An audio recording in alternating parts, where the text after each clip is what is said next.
Hello guys, welcome to Leaves and Lungs. We are going to seek a series on economic survey. So already we have seen in the introductory chapter of economic survey where we have detailedly seen about the global challenges and the reformative measures that is going to be taken in the near future. So today we'll start with chapter number 7 because I always have the habit of starting the easier chapters.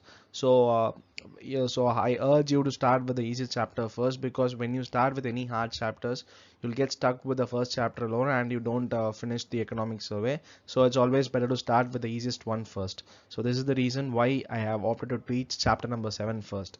So the first chapter is that is chapter number 7 is, can India reclaim its low skill manufacturing in the segment of cloths and shoes? So this is the question and this is the chapter as well. So we will see the solution in the upcoming slides. Guys, you know that India is facing several challenges. Of all the important challenges, unemployment is the most important factor that is worrying everyone. The most India central challenges is to create jobs. So the jobs should be like formal and productive, and this job should be providing bang for buck in terms of jobs created related to investment. That is how much amount of investment is being given. The return should be also proportional to the investment that has given in, and also it should have the potential for broader social transformation, and finally it should also generate any exports, and finally the growth of GDP. so like the job should tick all the boxes, that is it should be formal and productive, that the salary should be related to the investment, and should also transform the society, and also should generate exports and growth. So like it should tick all the boxes. So the jobs that tick all the boxes will be mainly the apparel and the leather industries. So these sectors meet all of these criteria, and hence they are suitably for Indian economy. That is to target these two jobs mainly for job creation. So first of all, why clothes and shoes? So because in the successful East Asian economies, countries where GDP growth becomes booms average between 7 to 10%, growth in exports of these two countries was exceptional.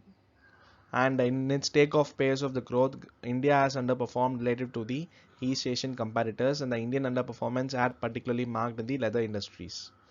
And apparel and leather sectors of offers tremendous opportunity for creation of jobs, especially for women. So you've seen like a lot of women from South India just go to the export companies in and around Coimbatore and in and around Maharashtra, that is Mumbai, where cotton is very much favorable and leather industries flourish there. Also the space vacated by China in fast being taken over by Bangladesh and Vietnam in case of apparel, and Vietnam and Indonesia in case of leather.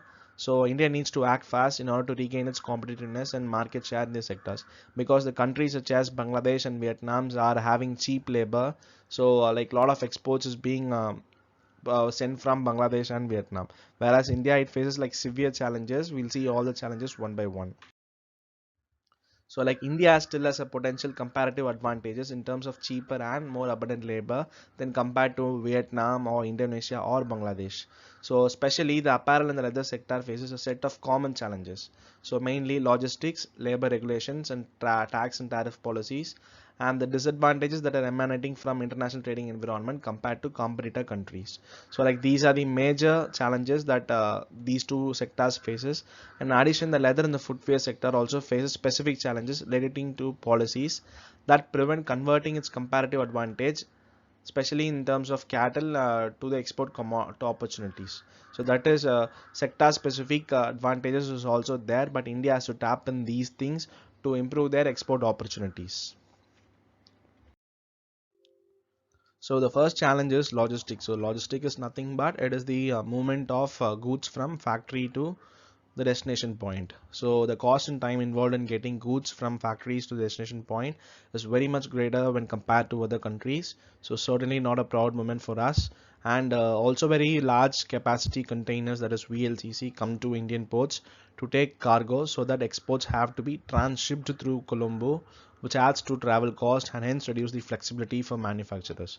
So if a ship wants to trade with India with the bulk items in it, so it usually comes to the port of Colombo rather than to the Indian ports, because a hard port doesn't have the capacity to handle these very large capacity containers. So like recently Sagarmala project has been established to cover this issue also.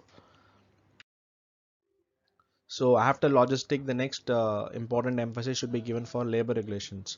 So you should know how being an Indian, the labor works out in our country. There are like a lot of numerous strikes across in various labor forces across to various parts of the country. So the regulations on minimum overtime pay should be given much more emphasis.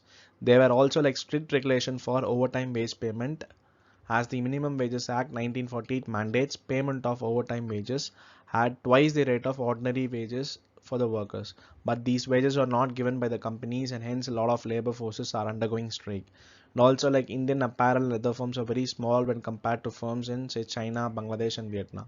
So they also have to increase the labor force and also have to increase the companies also.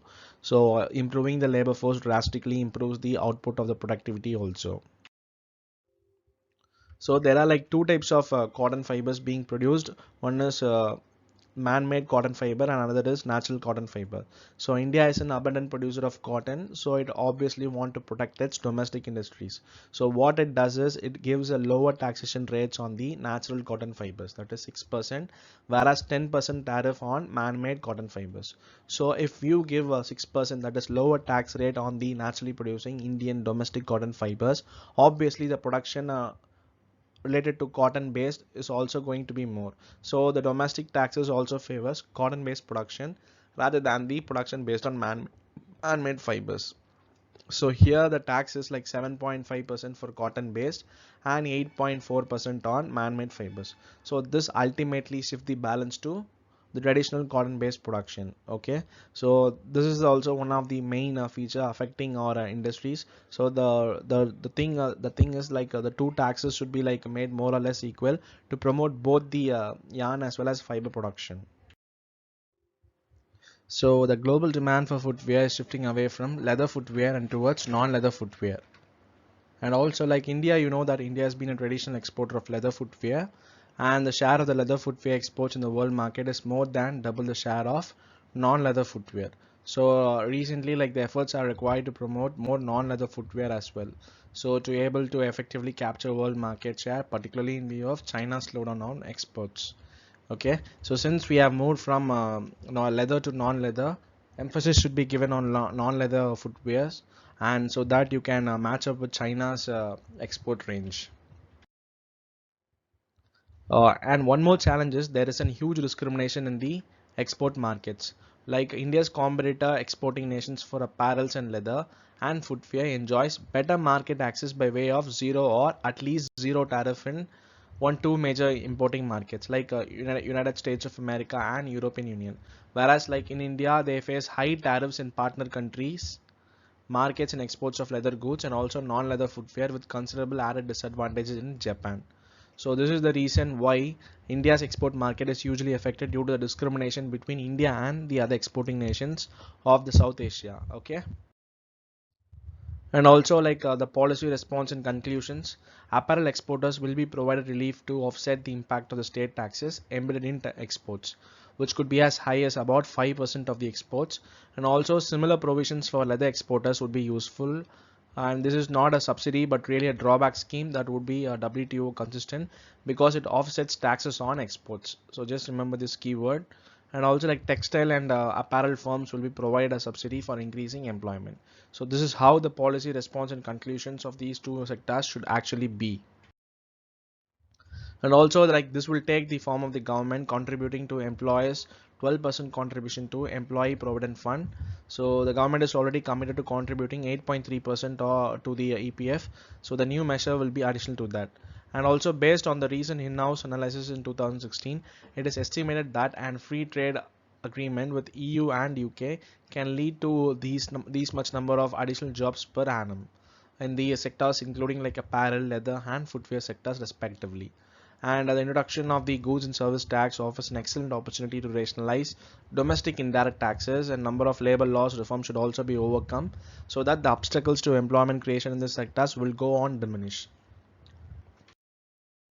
So guys, that puts end to today's lecture. So guys, that's all from the chapter 7. It is one of the most easiest thing, And if you want to start your economic survey preparation, better start with this chapter because it is one of the easiest chapter. So when you get this chapter done, you can get the confidence of reading the entire economic survey. So guys, please do follow our channel for more and more economic survey videos, and also many videos related to agriculture. So if you really like the video, do give comments and do give your feedback. So we will take whatever it is. And finally, do subscribe to our channel for more and more awesome videos. And thank you for watching this video. Have an awesome weekend.